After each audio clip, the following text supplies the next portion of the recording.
Okay, I want to go straight into something that will sort of follow amusingly directly from Mish's lectures.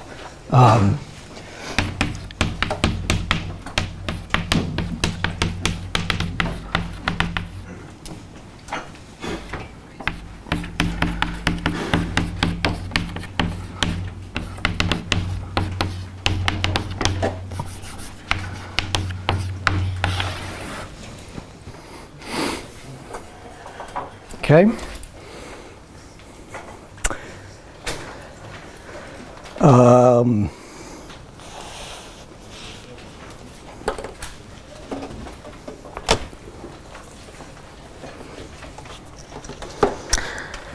The classic example is pions from QCD.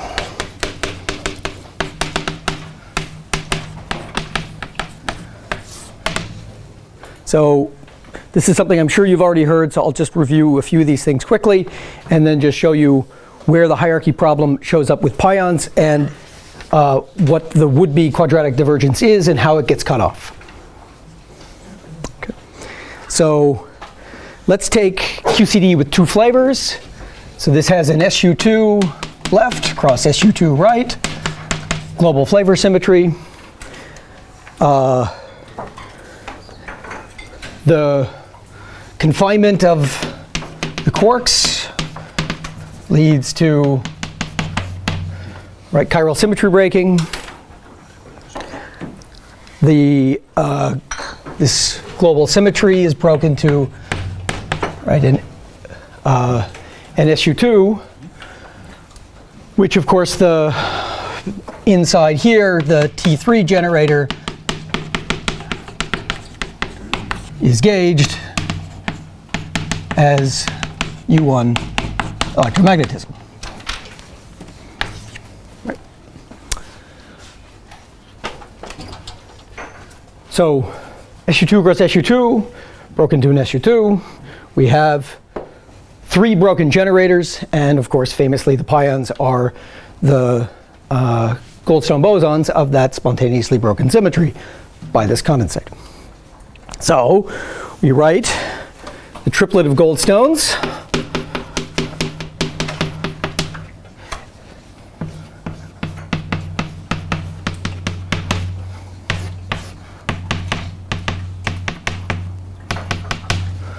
Or I may also just use the notation pi a, not specifying the electric charges. So these are one of the same thing.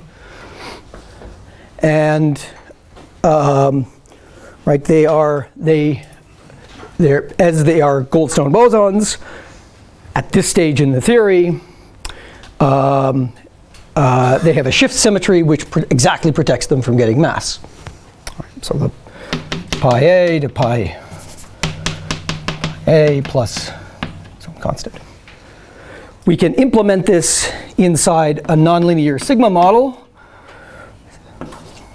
for the pions, and it takes the form of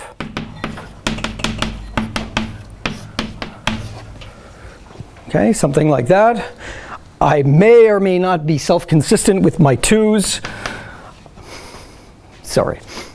Okay, I'll do my best, but this two is a famously annoying thing, whether it's upstairs or not there. Anyway, fine. Okay. So we can package the broken generators inside this nonlinear sigma model, which nonlinearly realizes the global symmetry of the theory. Of course, so here are the pi's. Right here are our pi's, and these TAs are the broken SU2 generators.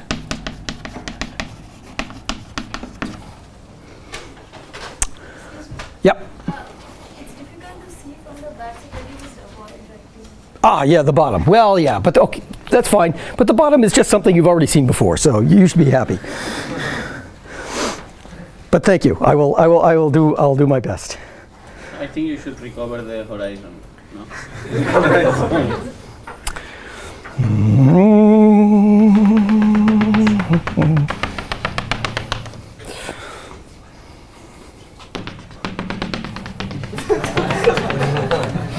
just in case I need to write something I don't want people to see. Okay. So the low energy effective theory is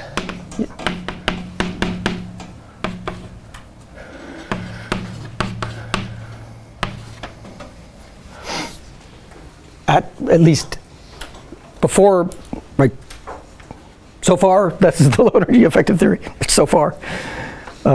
Trace. In fact, let me not even, sorry. Let me just do derivatives for now.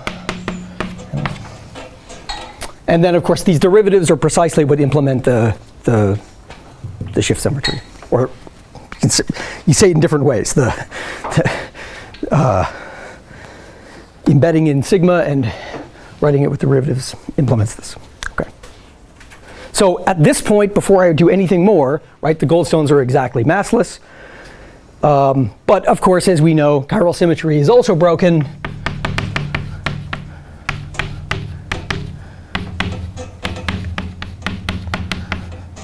Oh boy, let's try this again. By quark masses.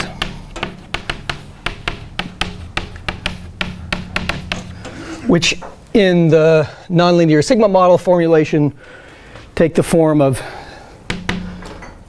okay. You gotta just get my, did I get the, yeah, good.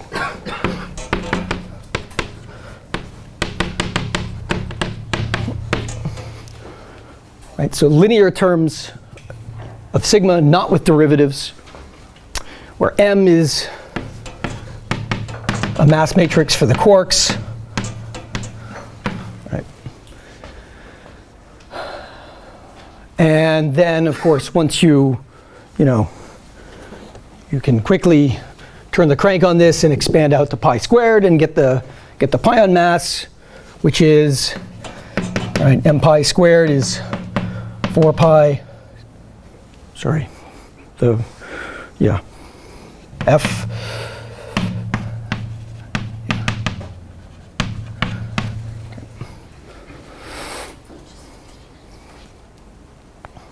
All right.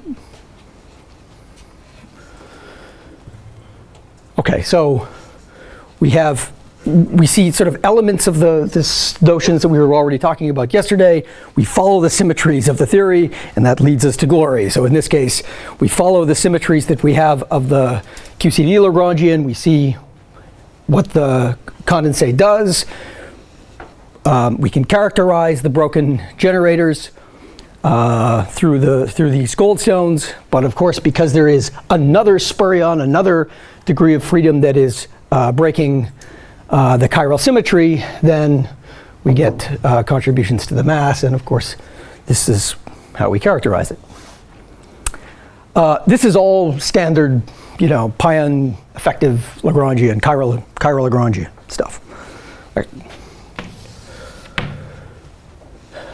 Now, once I gauge electromagnetism, then these derivatives become covariant derivatives with respect to electromagnetism. And then the electromagnetic interactions lead to another contribution or another interaction, but an interaction with, obviously, only those pions which are charged. So if I look at the mass of the charged pion,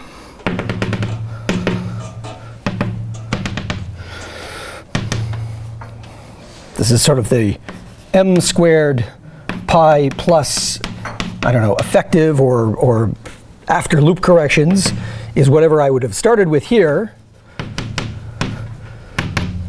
But now I have to add in, hang on.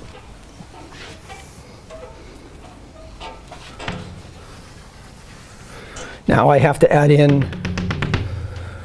contributions like this with the photon, which come from, right, exactly this covariant derivative. And of course, this contribution goes as e squared, loop factor, 4 pi,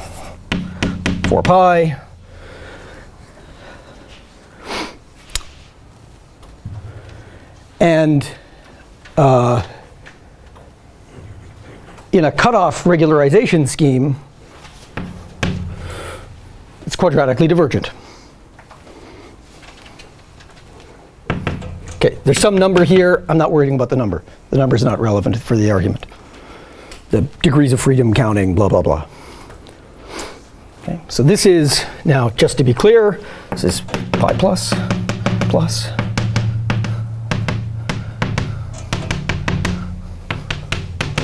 Okay, so this is there for the charged pions, but not for the neutral pions. So what this does is to lead to a mass difference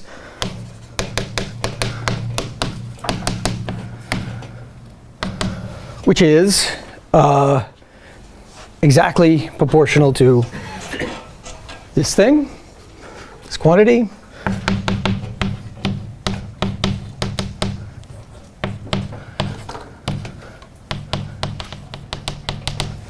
Okay, so let's just write cutoff.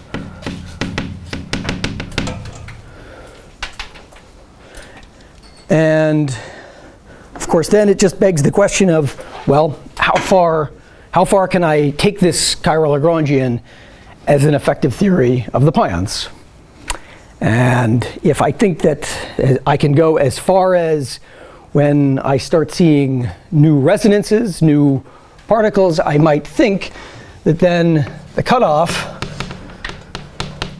is of order the Rho mass, say, in the theory, where I start seeing new resonances appear. And at that point, of course, the description in terms of this chiral Lagrangian breaks down. So this is of order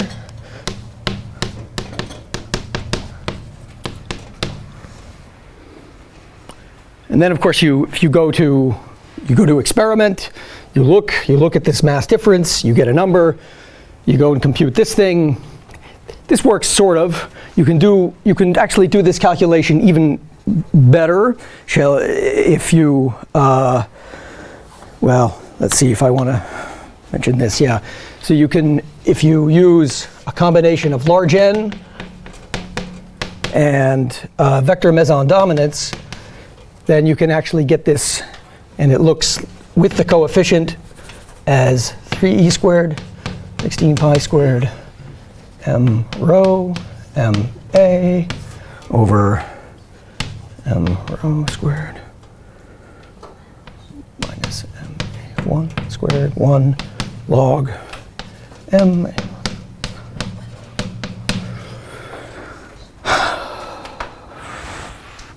And this was a result from a long time ago. I actually have been sort of reviewing much of this from lectures by Roberto Contino.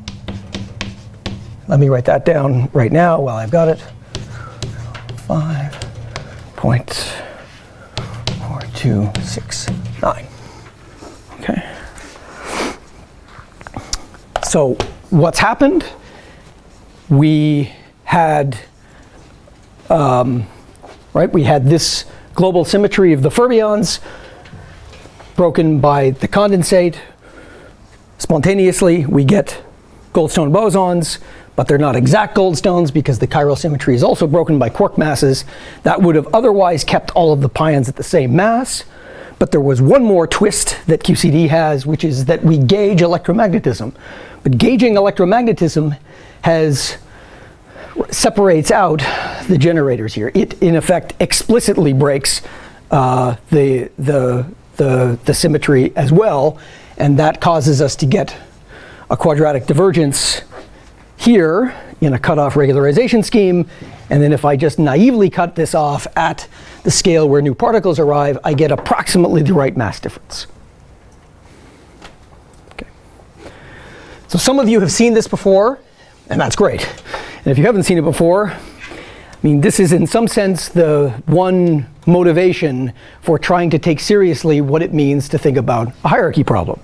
You have a scalar, naively you look, there's a quadratic divergence. The quadratic divergence is cut off by some new physics, and sure enough, the new physics is there, it comes in, and it comes in of the right size to sort of give you the quantity you expect. Okay. this is, in some sense, maybe the best motivation for the hierarchy problem. In that, right, we have new scalars, but now the new scalars are not pions, but they're Higgses. The Higgs, the Higgs have explicit interactions that lead to quadratic divergences, and you would think that that would then, you know, they would be cut off by some new physics that's of order a loop factor or so above, or at least a loop factor divided by a weak coupling above the scale that you would already expect. Okay. So, with that, let's go back to electroweak symmetry breaking. Okay.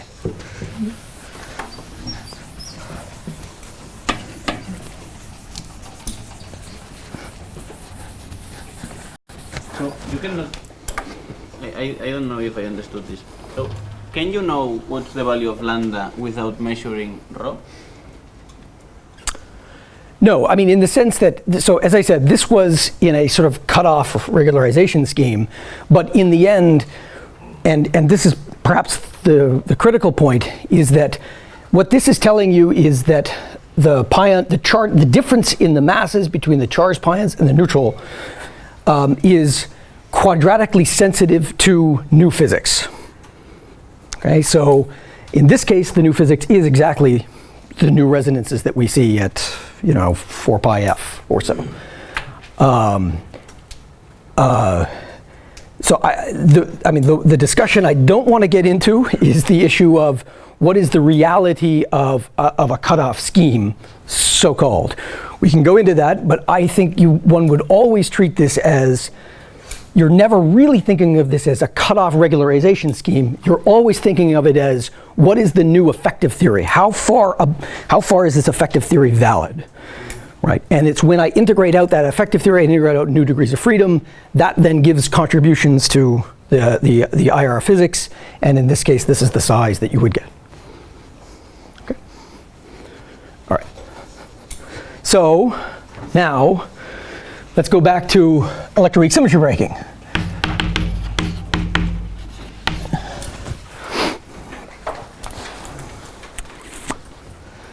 So okay, now I'm going to state things that everyone knows, but I just want to highlight a couple of things and sort of drill them in as,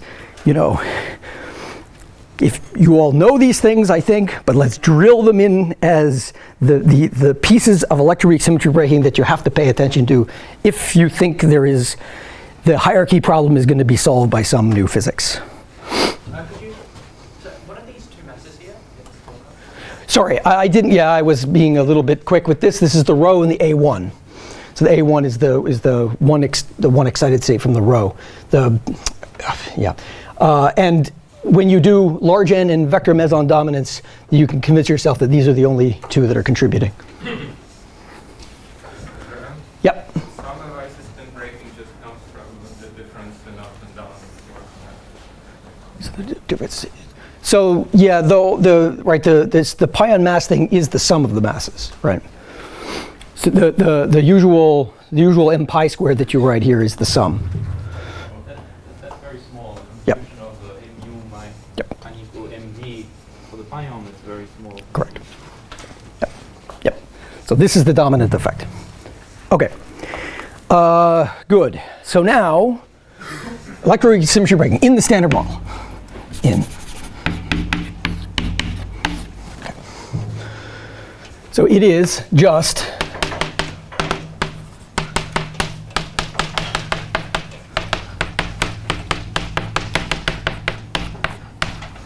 right. So again, it's standard model, so it means there's no higher dimensional operators by definition of what I meant by standard model. And there's two parameters. These are the only things I can write down in the potential.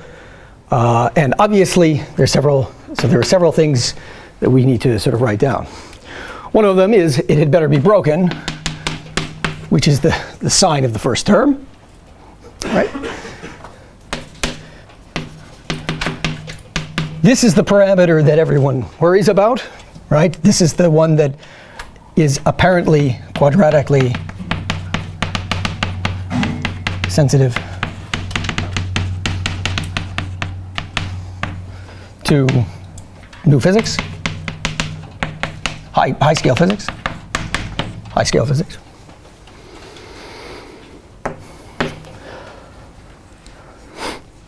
We had a much longer discussion about lambda yesterday. More specifically, it's RGE and what's the meaning of that. But for this purpose, of course, it's with this 4, I believe it's 0.13. This is directly related to what the Higgs mass is, MH 125 GeV. Okay. And the only observation here is that it's, it's an order 1 but smallish parameter, right? So it's order 1 but smallish.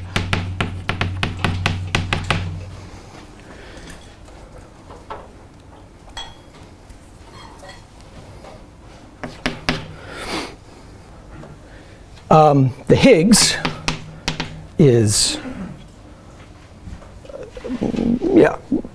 we could write as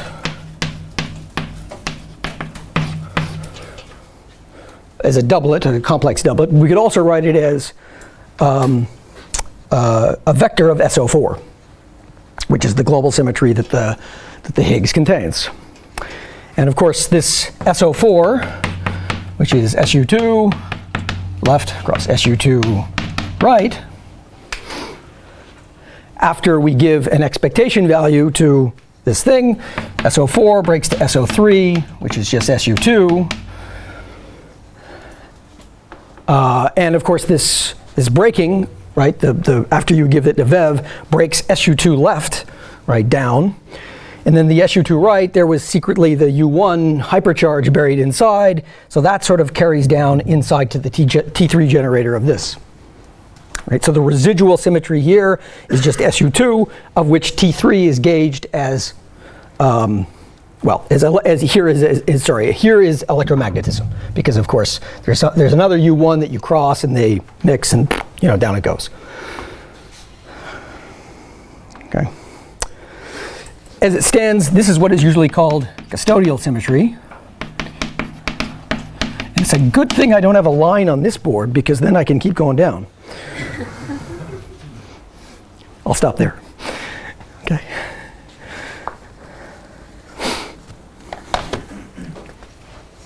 So this is an approximate symmetry of the Higgs sector, which is obeyed by the potential, but is not exact because there are various things that break it. One of them is, of course, that I gauge electromagnetism in here, or equivalently gauge hypercharge inside there.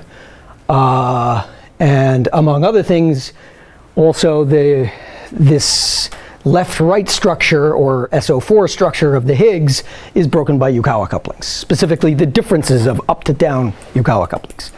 So there are several effects that then will come in and break custodial symmetry in the standard model. I really want to write below there.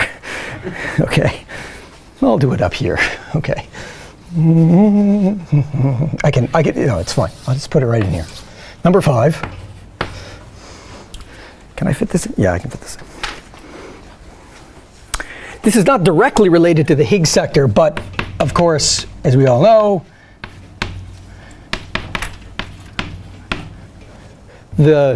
if I just isolate the top Yukawa in the standard model, this y top is very close to 1, in fact. With this suitable normalization here that I'm not getting right, root 2, upstairs, downstairs, whatever it needs to be, okay? But the point is that when you do the suitable normalization here, the y top is 1. What do we care about 1? 1 is not special, I agree. I'm not making any claim that it's special, but it is certain. So here's what it's not. It's not much, much smaller than 1. And it's also not 4 pi. Why do I care about these numbers? Well, right, one of them would mean that this is then strongly coupled, and that we would obviously have to UV complete our theory into some strong coupling in which the top is playing a critical role, right? The other possibility, y much, much smaller than 1, is consistent with basically all of the other Yukawas of the theory, right? The B quark, they're all small, and And again, why do I care about that? Because I'm interested in who's talking to the Higgs and who is going to lead to a potential quadratic sensitivity to new physics. Okay. Okay.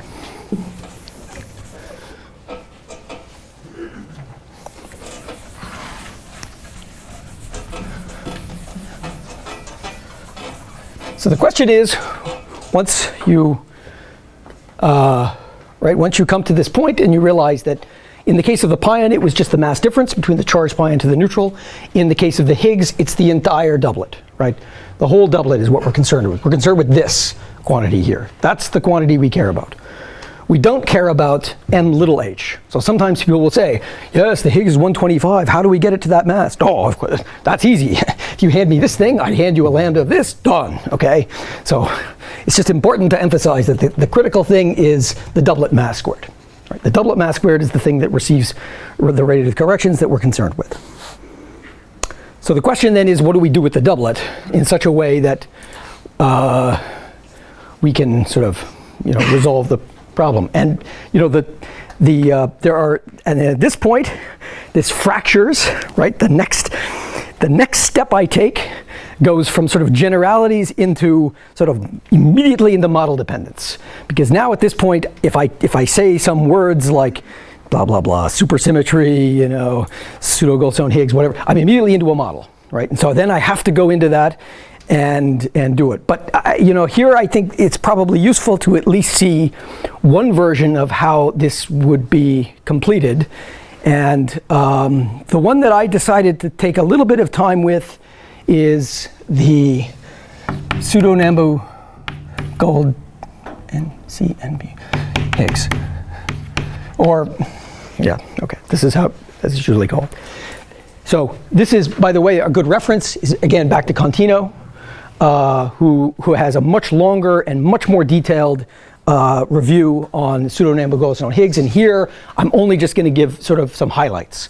So I'll tell you a few things about it, and but I'm hoping that I can at least you can glean some of the pieces that fall out of this, and what do they mean for how we think about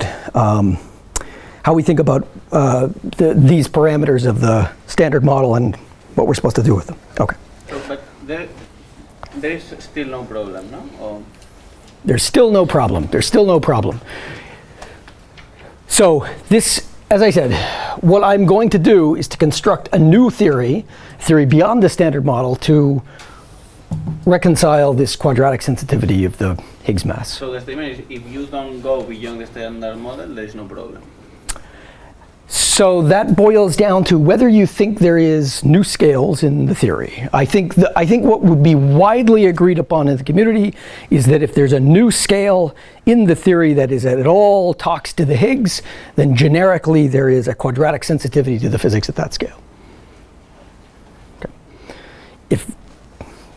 And I'm going to leave it there.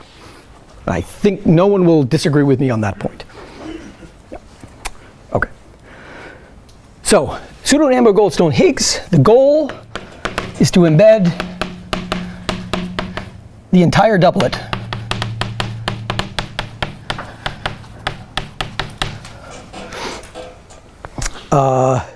inside some larger global symmetry. So the idea would be that whereas we previously had, yeah, that's fine. We previously had the pions, and now we have all of the Higgs components. Okay. So, sort of again, going analogy from the pion or from the chiral Lagrangian into a pseudo Nambu Goldstone Higgs model, then the mass difference here becomes the whole doublet there.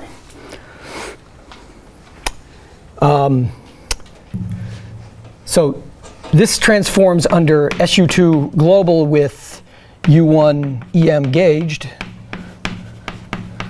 or the broken generators do. And so over here, we also need to do a gauging, but now it has to contain at least SU2 cross U1. So it's, right, it's more, okay, I think it's obvious. The scale, so the 4 pi f pi, which is, shall we say, the of order the Rho mass in the chiral Lagrangian, will now carry over into a Rho, I'm not going to give it a new name, but just put quotes on it, which is 4 pi f, and I won't put a pi, okay? But I mean, sorry, I'll just write it. So by this, of course, I mean the new Rho of the theory.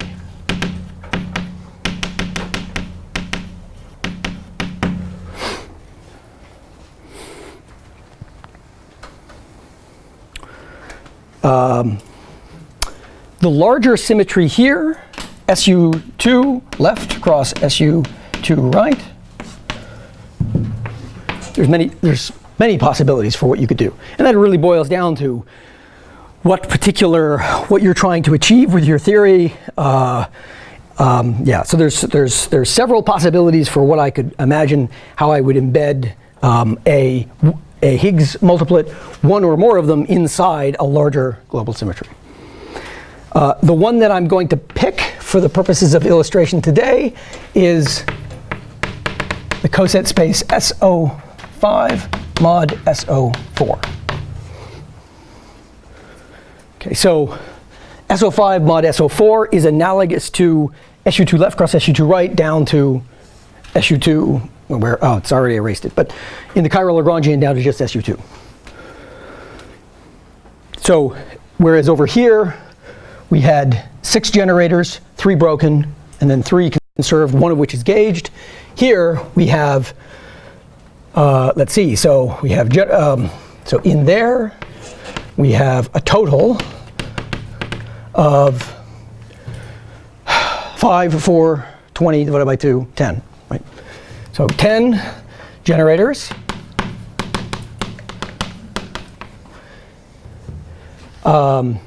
SO4 survives, so 4, 3, 12, 2, 6. So, right, so 6 unbroken.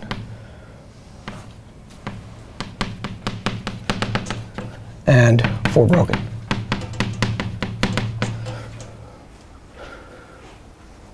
The Higgs will become the Goldstones of these 4 broken generators in this theory.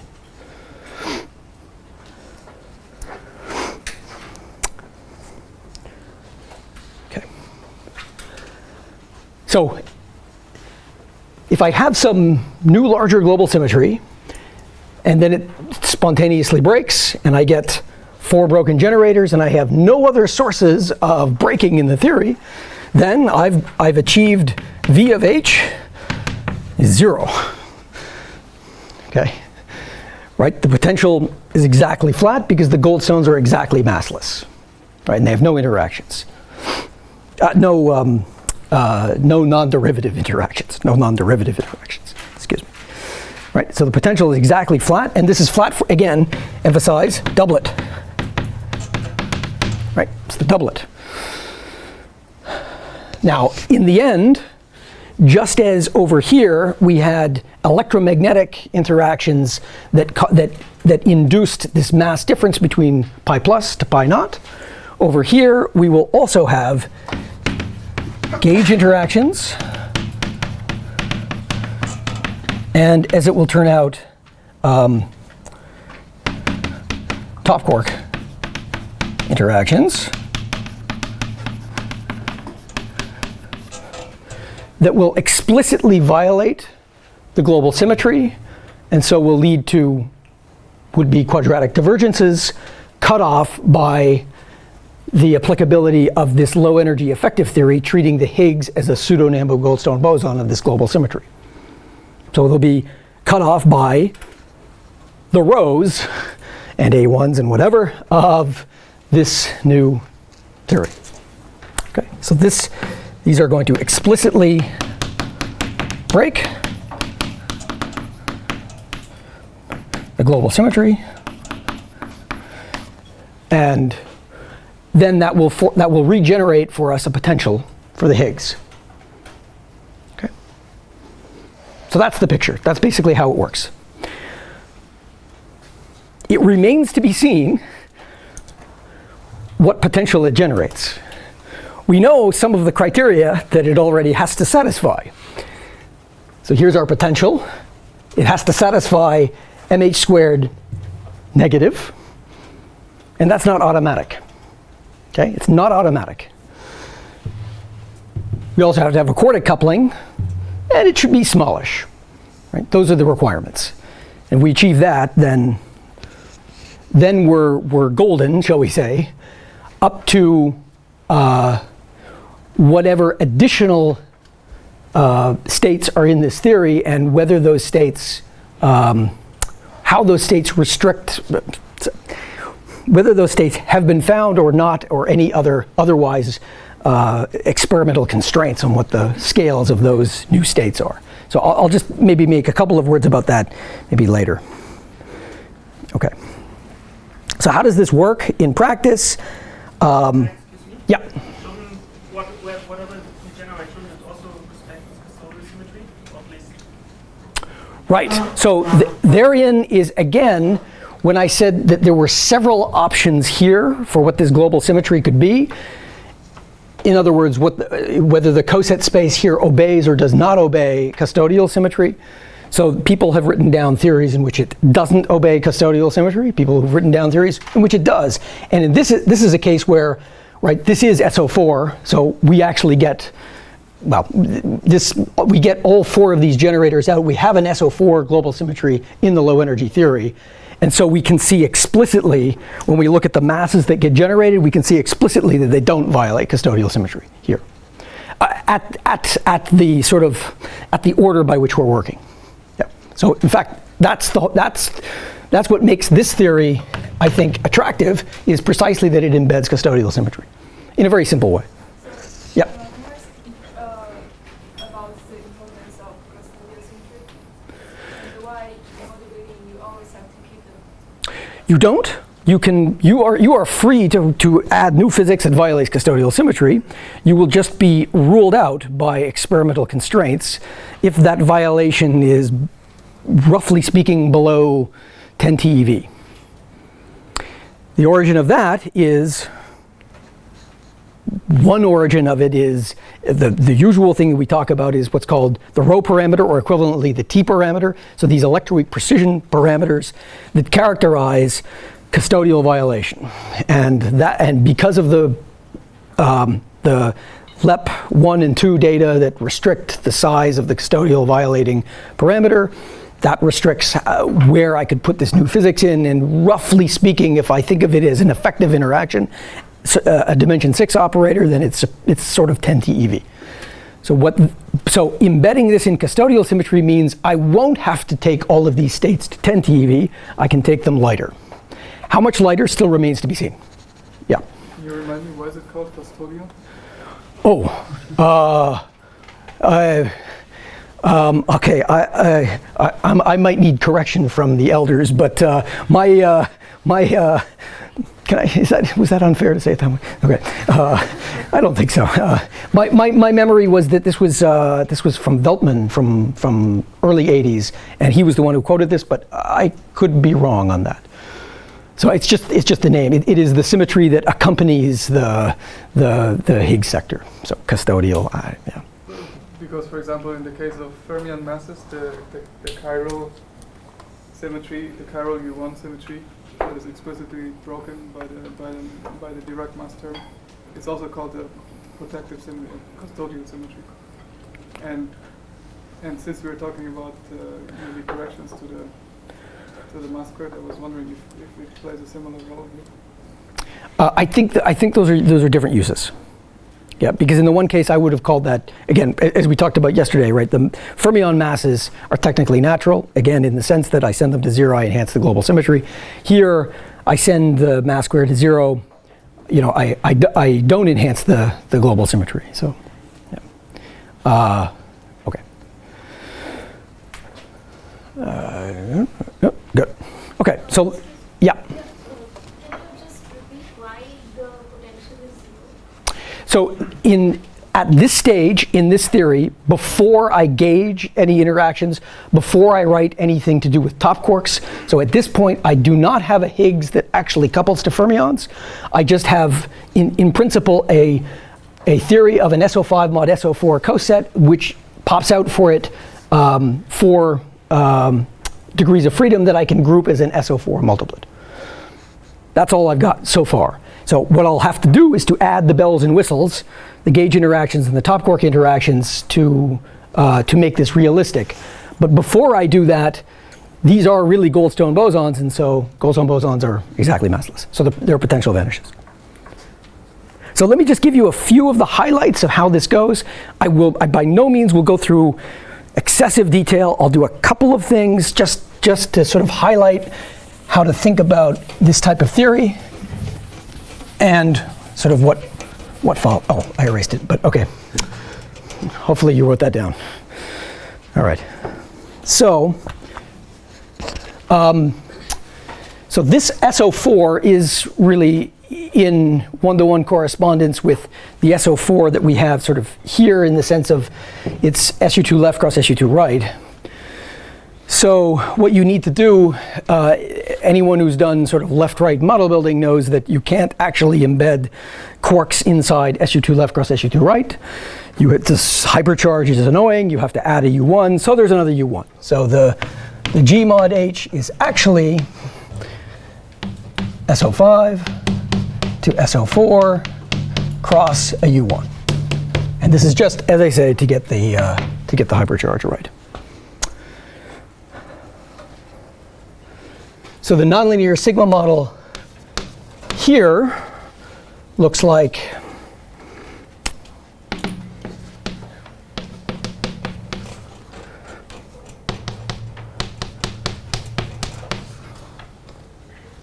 where this thing is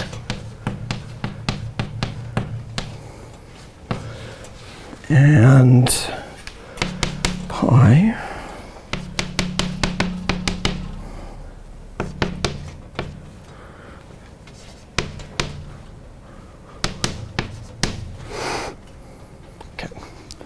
So this is familiar from what you've seen before. The I has been embedded in here, okay, just the convention that was chosen. Here are the broken generators. So A hat corresponds to the broken generators, and here are the Goldstones that transform under those broken generators, right? What will ultimately be our Higgs boson. So if I can write out sigma more directly, and it looks like the following: sine H for F, H, 1,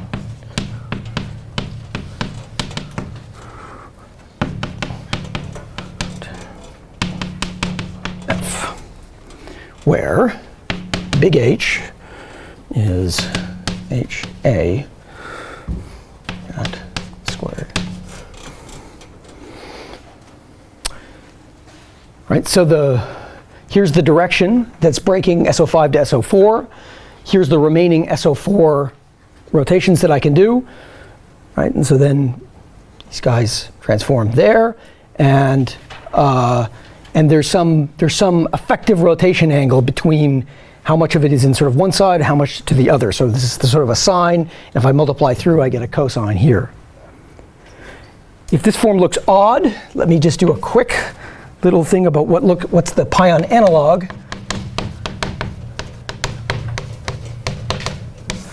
And that would be sigma is pi sigma A pi A over pi.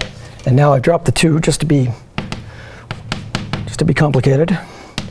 Cos of pi over F I pi A sigma A hat sine of pi over F, where big pi is pi pi a squared square root, and pi hat a is pi a over big pi. Okay, so it's literally you take this thing and you just write it out as blots plus, sine plus cos. And you do that in terms of, right, this quantity here. That's what it would look like in the pion Lagrangian. So now we have something analogous here in the nonlinear sigma model in terms of big H, which are the sum of the squares of all of the broken generators.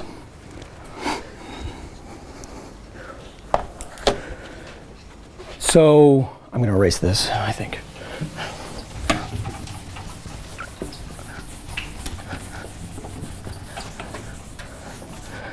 Okay, so what do? We want to write out the leading interactions. But in this case, what we're most concerned with is, we're concerned with everything, but at this point, what we're concerned with is all of the gauge bosons of the standard model and whatever is happening to all of these SO5 mod SO4 generators. So there's a sort of a trick to sort of figure out how this works, and the trick is that you imagine you gauged all of SO5 cross U1.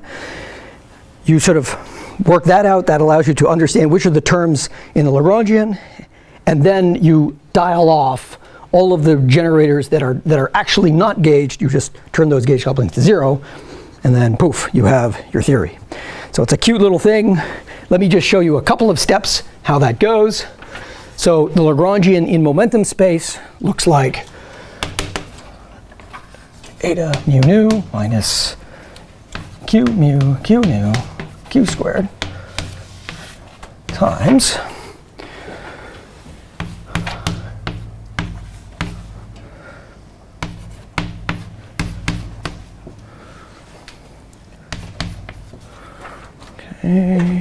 plus pi 0 of q squared of nu plus 1 of q squared sigma a mu a nu sigma dagger. Where now here this has a mu a t a mu a hat a hat. Okay, so it has the unbroken and broken generators inside, so it has all of them. We have this extra U1 kicking around, so that's the origin of this. Then this is the SO5, and then this is the leading term at this order in the Lagrangian that involves the nonlinear sigma model field.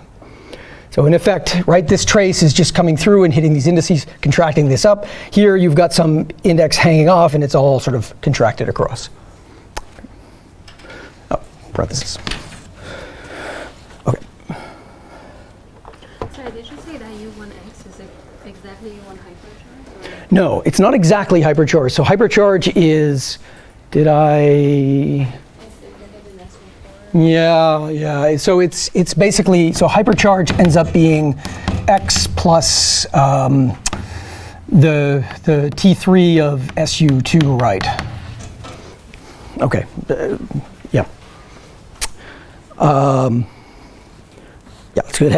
It mixes those two, or it comes from those two generators. My question then is, why shouldn't there be a contribution from sigma chi sigma dagger as well? Because it has to be, so part of chi has to also be broken as well. Right, but at this stage, the U1 is just a spectator to the dynamics. Right, it's just a spectator. So these, this is the SO5. This is what I would be gauging the whole thing, and then this is just the spectator. However, right, it does have a non-trivial form factor in its connection to the theory. So let me go right to that. So all of these pi's are the, as you could guess from what we're writing here, are the self energies of these of these gauge bosons, and they so they encode the strong dynamics. Strong dynamics of this breaking. So we don't know what those are. You would have to specify a theory and do a non-perturbative calculation, right, to get them. However, we know a lot of the properties of them, and that will allow us to make progress. Okay. So now, yeah. Operator made of gauge boson, X and A, they violate gauge symmetry. Sorry, which one? The operator made of X mu and A mu, they violate the gauge symmetry. The first two terms. There is no X. Why can you write this operator? Why can't I write X mu, A mu? Because they transform on the gauge. Right, because I would be gauging an SO5 versus a U1, so that's not allowed. Okay, so they are not gauge boson. These are at this stage, I've gauged it.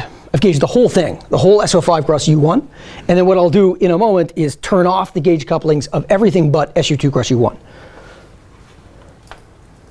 Does that make sense? Okay, so now you have gauge SU5. So Yes. So this violates the gauge transformation SU5. This violates SO5. This violates SO5. No, we got, so this is SO5 invariant. This is SO5 invariant. This is U1 invariant. These are just field strengths, right? These are just field strengths written in momentum space. Just field strengths written in momentum space. Great. Yeah, good. All right. So here we're going to do, now I'm going to do a number of steps. I'm not going to do any of the intermediate steps, but I'll tell you what all the steps are, and then I'll give you the result. And if you want the steps, Contino's got it. Okay, so if you're really interested, I'm not going to waste your time on the board getting all the 2's wrong. You can just go and look at how this goes. Okay. Whew. Talk about fine tuning. Okay. All right. So here are the steps. So first, let's see. Let's put my cutoff scale on here. Okay. So we want to expand, around sigma 0, right? That's the thing way over there.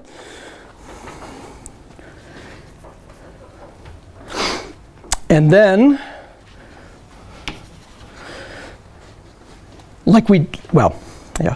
and then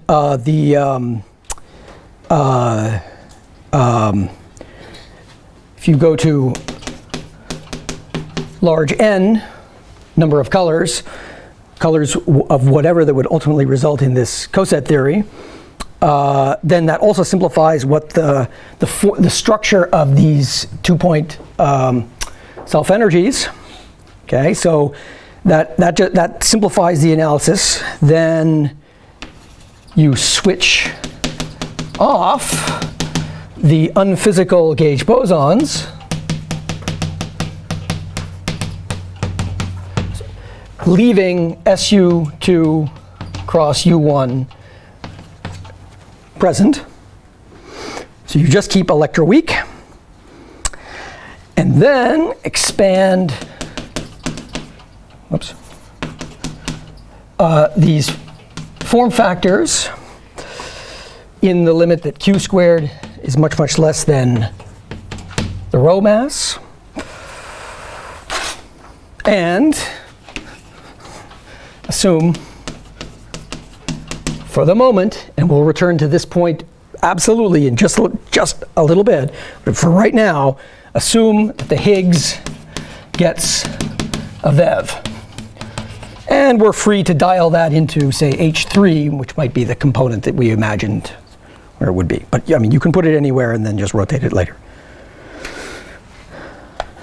So if you do all of these steps, you end up with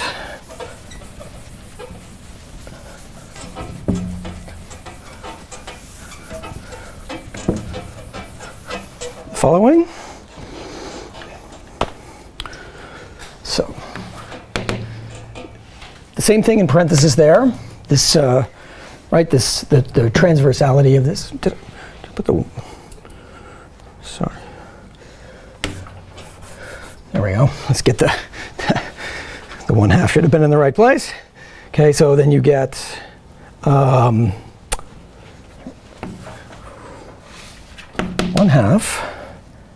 f squared over 4 sine squared. I better switch. It's getting too small. H over f b mu b nu w mu 3 w nu 3 is 2 w3 nu b nu, and then f squared over 4 sine squared f w mu plus w mu minus, and then 2 pi 0 0 0 prime w mu nu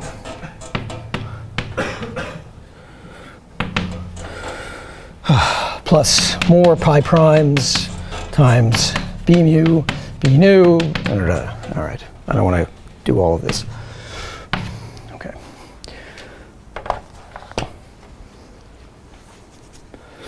So the place where I put parentheses around big H, it just means I've taken the VEV, right? I've assumed the Higgs has got a VEV. And so at this point, this Lagrangian looks familiar, albeit not with the coefficients that you would have thought at first, right? This, with this VEV, of course, is just the W mass. So to match to the W mass, it's clear that I need to take, I got to get my 2's straight, but it's clear that I need to take V equal to F sine of H over F.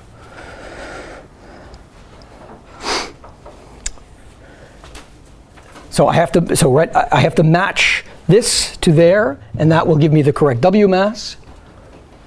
And you notice that the coefficient in front of the mixing between B and W3 is, of course, exactly the Z combination, and the Z combination also comes in with exactly the same V, which is otherwise known as keeping the W and the W3 components the same, which is custodial symmetry. So that's custodial symmetry in action, the fact that these two are the same. We can also write out another parameter called Xi, which is just V squared over F squared. And this is just sine squared H over F. And as we'll see, this is convenient to look at what the relative size of corrections are. So at this point, this is sort of an elaborate way of just getting the gauge bosons of the standard model from embedding into some larger global symmetry. But now what we have is we have Higgs interactions with the gauge bosons, but Higgs interactions that differ slightly from the standard model. We can tell how much they differ by expanding around, so F squared sine H, don't take the VEV over F. Okay, so if we don't take the VEV and we expand this thing out, then we end up with, so we get V squared, which we knew we had to get because we matched that. And then terms like 2V 1 minus Xi square root times H plus 1 minus 2 Xi H squared. So what this is saying is the effective HWW interaction in this theory is here, is this coefficient, and the effective 2H, little h, right, this is the 125 GeV Higgs boson, with the W's is then that. So how big are these things? Okay, so this is 1 minus c, 1 minus c, c is v squared over f squared. So 1 minus that is, right, well, so, right, so I give up with that. So f is our new would-be pion decay constant, or in this case, Higgs pseudo-Goldstone boson decay constant, and it is presumably some largish value, well above v. So this is a suppression, right? So this is, of course, approximately 1 with a correction that depends on whatever these whatever's going on at the scale f, or as it'll turn out to be 4 pi f, right? So this means, for example, that unitarity of WW scattering is satisfied up to corrections of order this size, right? And that's fine because the effective theory is only going to be valid up to 4 pi f anyway. And at that point, other states will have to take over and go from there. Okay. So this is sort of how you realize getting this going. And okay, yeah, good. Oh yeah, and let me make another point here. So one of the differences between embedding the entire Higgs doublet inside a nonlinear sigma model field, inside one of these larger global symmetries, and this old thing of so-called technicolor, where you realize just getting the Goldstone bosons out, and at least in the original versions of those theories, they didn't even have a Higgs. There was no little h. There was no 125 GeV boson. Right, in this case, we have a decoupling limit. Right, in the case of Technicolor, there was never a way of decoupling all of the states because the electroweak chiral Lagrangian was going to have to break down at 4 pi v. Right, because if there's no Higgs, WW scattering blows up. That's how we know the theory breaks down. Right? But the Higgs has unitarized that in the standard model. Here, it's unitarized it up to a correction, but the correction, of course, is exactly of the size where you would begin to expect the new resonance to take over. So, so the distinction then between Technicolor and a pseudo Nambu-Goldstone boson theory is that I can take f large. And in the limit that I take f large, I take all of these states and then I make them heavy. And I completely recover the standard Higgs interactions with gauge bosons.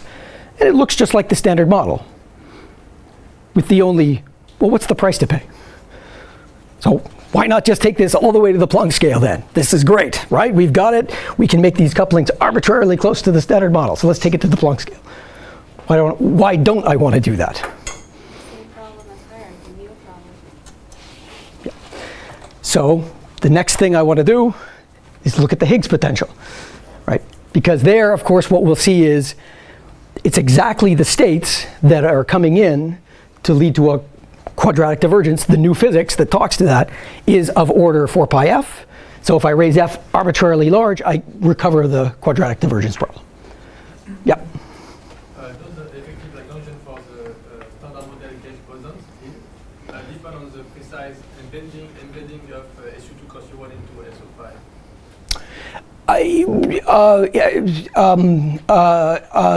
You embed it correctly. The multiple choices. No.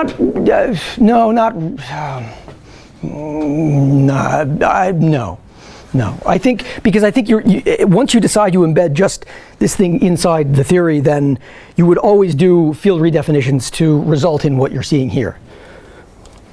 So it would only be if you gauged other degrees of freedom that it would change, I think. So isn't a pseudo Nambu-Goldstone expected in some Technicolor theories? Good question. You ask those people who do those Technicolor theories.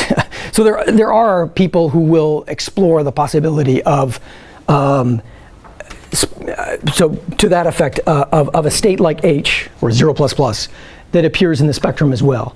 And there's even some lattice indications, that a series of my collaborators, not on papers that I'm with, but that they've worked on, where they've looked at whether this thing could actually be light along with the other Goldstones. Yeah, you know, that's a really, there you're really on a knife edge because you can't take the scale arbitrarily large, so you know you're going to potentially suffer with electroweak precision and the lack of observation of new vector resonances at the LHC. But the essential ingredient is that you need spontaneously broken break of an approximate symmetry, conformal symmetry, no? Or not? You mean to make these other theories go, or this one? If you want a light state. Yeah, I mean that.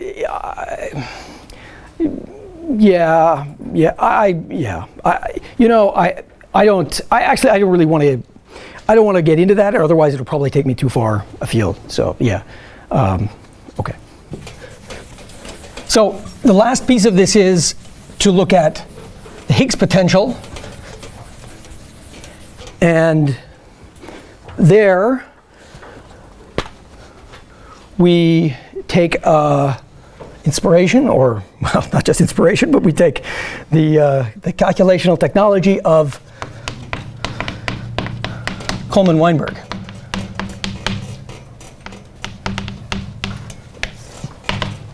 So-called effective potential. Now here what we want to do is to construct the effective potential for the Higgs, and then try to deduce what we see from it with the Higgs mass squared, the quartic coupling, and so forth.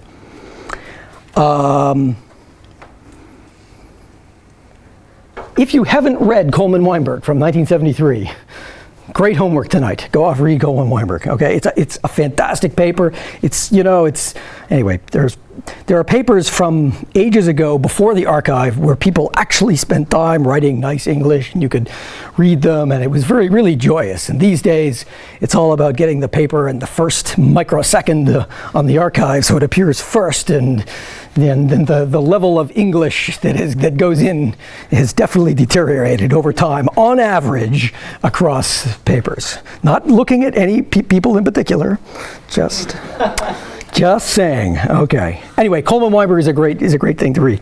I just want to. I'm going to write a result down for this, but it will look mysterious to you unless I write down the result for some simpler theory. And Coleman-Weinberg has the simpler theory, which is literally lambda phi 4. And if I want to write down the potential for lambda phi 4 theory, and in this case, I'm only interested in the one loop contribution. Why? Because here there are no tree level contributions. There are only loop contributions. So if I only concern myself with the one loop contributions, it looks like, diagrams like this plus. Am I doing them right? Yeah, I'm doing them right. Things like that. And this is the form that it takes. Whoops. Oh.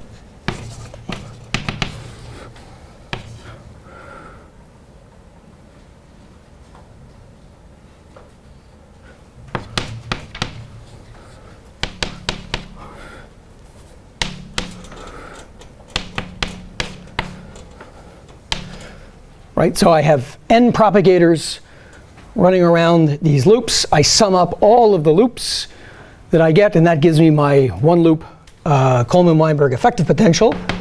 You can do this sum. Oh, and this is in Euclidean space. UCLID. And you get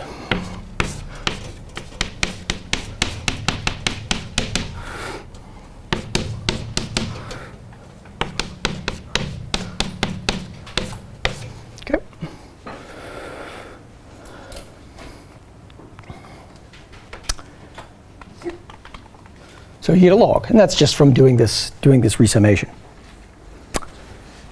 The analog of that for our pseudo-Nambo Goldstone boson Higgs are diagrams like this. And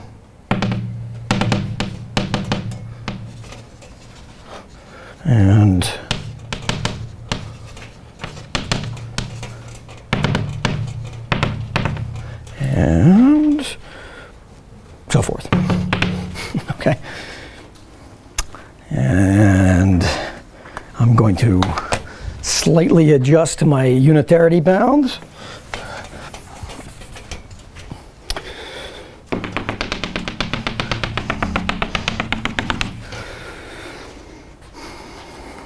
And write V1 loop of H is,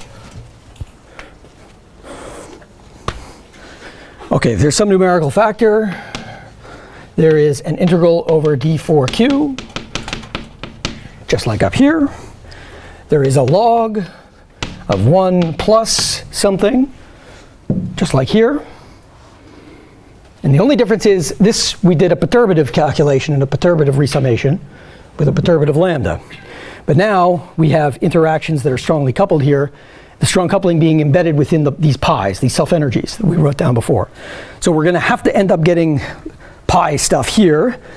And then the phi squared, which is what we were trying to get the potential for in lambda phi 4 theory, the analog here is the Higgs.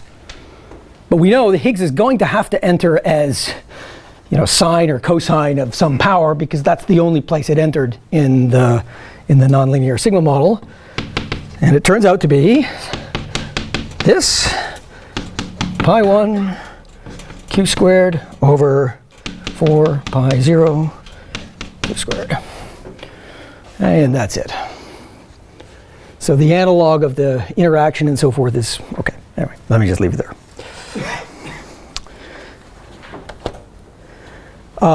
You might be concerned about the large q squared behavior of this and whether this is even a convergent diagram in the first place, but you can convince yourself that this thing falls off faster than 1 over q squared, so it's actually, sorry, 1 over q to the 4th, in fact, so that this is fine, this is convergent, you can calculate, or at least I should say, it is whatever you're going to get is some finite thing.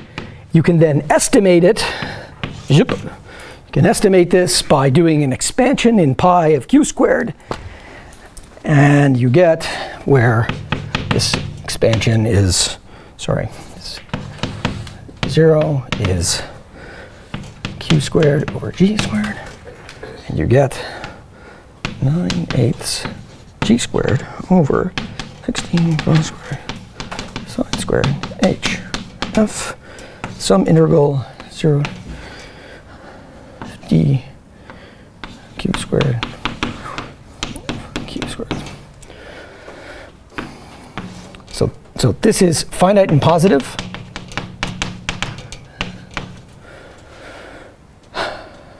And then we have something that then is written in terms of sine squared, but right, yeah.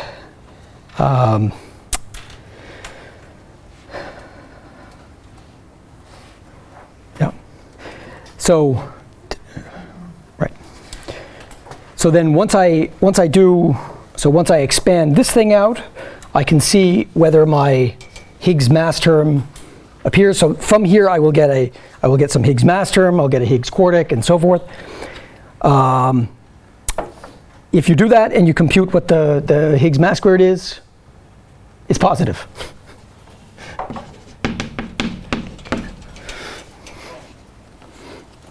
Okay. So all of this work to try to explain the Higgs potential, and we explained a Higgs potential in which electric resymmetry is not broken. Well, you know, okay, we got close. It's only a sine, right?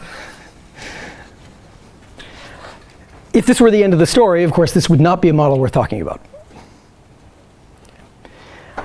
This has been known for a long time in composite Higgs sectors, and there are a number of different approaches to trying to resolve this. Variations on a theme, gauging something else, blah, blah, blah, blah, blah. There's lots of different things people can do to try to remedy this situation. The work by Roberto Contino and his collaborators recognized long ago that the other thing that talks to the Higgs that is of critical importance, as we know, is the top quark. And so when you take this theory and you embed the quarks inside representations that satisfy SO5, you enlarge the fermion content of the theory, but also you add new contributions to the effective potential. And I think I don't want to write them. I just want to say you can do that. The details are in Contino's review. And when you add in these new contributions from the top partners, if you like, then you find that you can get a negative contribution to the mass squared. In fact, in the end, it ends up being dominated by the negative contribution from the top quark partners. Basically because, as we had written down from the beginning, right, the top quark Yukawa was 1 as opposed to a quartic coupling, which is order 0.1. So, and gauge couplings, after all, G 0.65, whatever G prime is, 0.3. But then, of course, there's a multiplicity of colors with the top, so you gain. So that's effectively why that goes. Okay. So this is an example where you can solve the hierarchy problem by taking the Higgs, and just like the pions were pseudo Goldstone bosons of a spontaneously broken symmetry, you can make the Higgs the Higgs doublet, a pseudo Goldstone set of bosons under a new spontaneously broken global symmetry, larger global symmetry. And after adding suitable interactions, the gauge interactions as well as the effects from the top quark, you can get a potential that breaks electroweak symmetry, and you know, in fact, the size of the corrections to the potential. They're going to be cut off by 4 pi f, by the Rho mass associated with this sector. Okay. So the ideal situation would be that Rho could be not particularly large, and then therefore the theory could be perfectly natural and life is great. Okay. That would be the ideal. Life is never ideal, but it's not terribly bad. So let me just say a couple of quick things about this.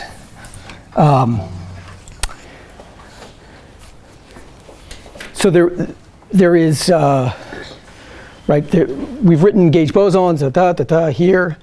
After you start expanding this mess out here that I didn't write in complete detail, you will also find an effective contribution to the S parameter. Okay, what is the S parameter? It is the electroweak precision observable that characterizes new contributions to hypercharge SU3 mixing. So this normally arises from contributions in the standard model, like, say, let's see if I can do it. Okay, so fermions like this, and then the way to make this go so that this can work is I need. Right, I have some left-handed fermions here, that necessarily coupled to W3, and then I have something with hypercharge on this side. But the contribution to BW3 mixing, of course, is something that must be finite. So it's actually involves Higgs. And then I put in all the respective fermions associated with the standard model, and that tells me the size of the S parameter. And it's just basically an additive contribution associated with summing up the number of chiral generations that we have of the standard model.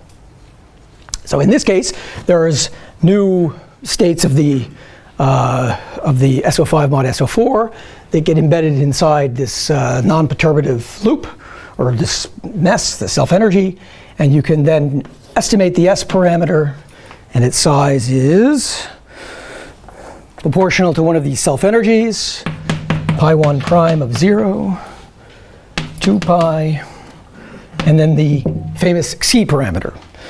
The Xi parameter has to, well, something like the Xi parameter has to be there, because in the limit that I take f to infinity, all of this physics has to decouple.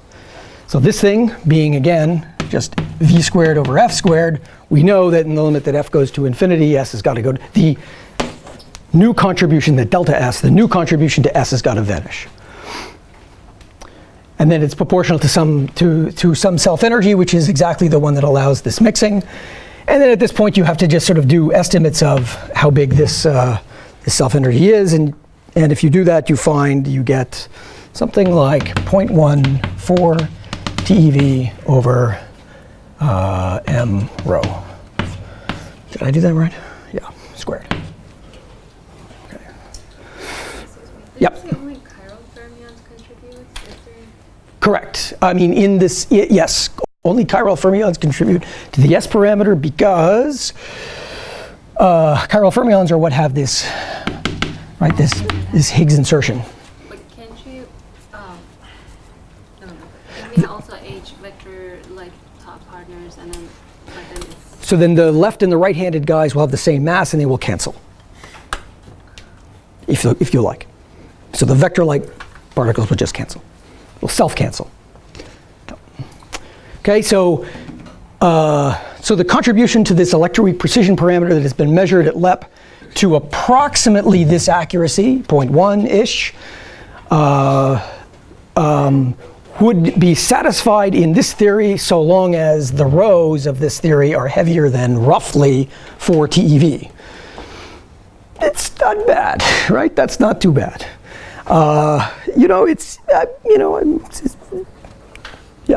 Anyway. Actually, when I was looking at this, I was like, wow, only 4 TeV, that's awesome. Okay, so actually I thought this was pretty cool. In detail, this is not the only contribution to electroweak precision. So you have to do, there's a fit, you have to do a bunch of things, you put all of these constraints together and you find that in general you need this C parameter here to be less than about 0.2, and you find that then in general the rho masses are, 4 is not that far off, maybe 4 to 5 or so TeV. And if you do that, then there is some decent chunk of parameter space that is allowed, at least allowed as of some years ago. I have not tried to go and update all of the constraints. The electroweak precision thing has not really changed, but the constraints on rhos, this is something you have to think about. Although at this stage, I think it's probably safe. Okay, so at least from the perspective of the new kinds of states that you would see at the LHC that would realize this scenario as the ultimate explanation for why the Higgs quadratic divergence is cut off by new physics, you're supposed to see these states. But even before you see those states, you should see top partners. So the other prediction of all of this is top partners. And at this point, it turns out that there's, depending on how it's done, there can be several different types with different charges, blah, blah, blah. Okay, now we're getting really into the nitty-gritty of a model that is not super interesting, other than to just say that we need top partners in such a way as to cause the Higgs mass squared to go negative. And no surprise, we need them probably not as heavy as this, but a little bit lighter, so that their contribution comes in and does the right thing. And so they are somewhere in the neighborhood of sort of 0.5 to 1 or so TeV. And then those of you who know LHC data that has been searching for top partners know that, okay, this is starting to get into, this is getting into tension territory as to whether this is viable. Then now it depends in super detail on what is it, how does it decay, how blah, blah, blah, blah. And you have to do those analyses in detail to be able to determine whether any given particular theory any particular region in parameter space is allowed or not. Of course, you can also, at some level, raise all of the scales up a bit at the price of lowering this C parameter. You lower this parameter, you increase this parameter, but then that means that the effective cancellation of the quadratic divergence is not as good, and you have a little bit of tuning. So what you discover from these theories is they seem to do reasonably well, and they're not particularly tuned, though perhaps maybe at the level of sort of one part in 10% or so. It's really sort of characterized by this C parameter.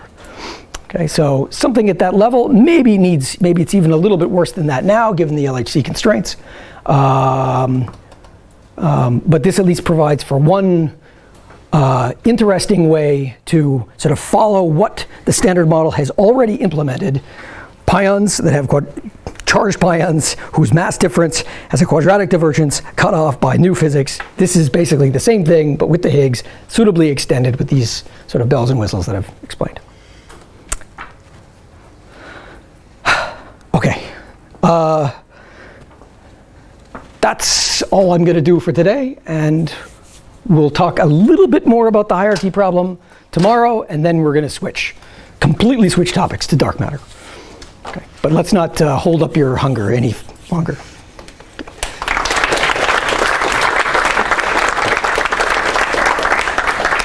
Okay, thanks a lot, Graham. So we do have time for questions before lunch, if you have anything urgent. Yep. How do you compute the form factor of the pi? In general, you can't, so you have to do approximations. So in I said it in words, but I never did it explicitly. In a number of instances, what you can do is assume you can go to large n, large number of colors, and assume vector meson dominance. And from there, you can extract simpler expressions for what the pi's are, what the q-squared dependence looks like. And that's effectively what led me to sort of this Lagrangian. And then over here, I made some assumption about what pi 0, how this would scale with q-squared. This was just left alone, other than you can convince yourself that this thing is convergent. Okay, and you know, yeah.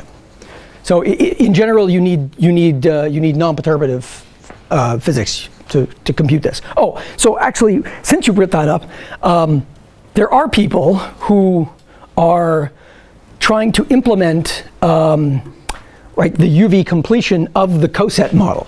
So the coset model is really only, is in principle just a model until this cutoff scale of 4 pi f. But really, there's some strong dynamics that takes over from there and then carries off to infinity. That's what we imagine, right? That's what happens to QCD. That would be the imagination of what happens here. There are some people, for example, Ethan Neal at Colorado and his collaborators would implement some explicit gauge symmetry that then has sort of some pseudo Goldstone, physics in there, and then he tries to compute some of the form factors up from lattice. So that's sort of that's a cute thing. I don't know the details of the work, but I'm aware of it. But I figure I better make that point. Can you say a few words how Higgs is coupling to standard model fermions? I still don't see it very easily. Yeah, I only said it in words, but what happens is, so this you have to take the top quark and embed it into a representation of SO5. So SO5 is like going one extra dimension, right? Going to 5 dimensions. We know that fermions in 5 dimensions are Dirac fermions. So if you extend, say, a quark doublet into the 5th dimension, you have to then have both a left and a right-handed version of it, such that you can complete that multiplet. Yeah. And you do that for all of the fermions. The relevant one is, of course, the top, but in principle, you have to do this with all of the fermions. Then there is an aspect of how the fermions couple to this, and then that goes, deeper into other territory. But that you can do, and it's it's a very interesting topic, and there's absolutely been wonderful work over the past some number of years. Some of it originally motivated by Randall Sundrum, in fact, that then has been reinterpreted for these theories about exactly how to understand the fermion interactions with this non-perturbative physics, such that it can do what you want it to do. It can give you the Higgs mass going negative and the other contributions to the potential.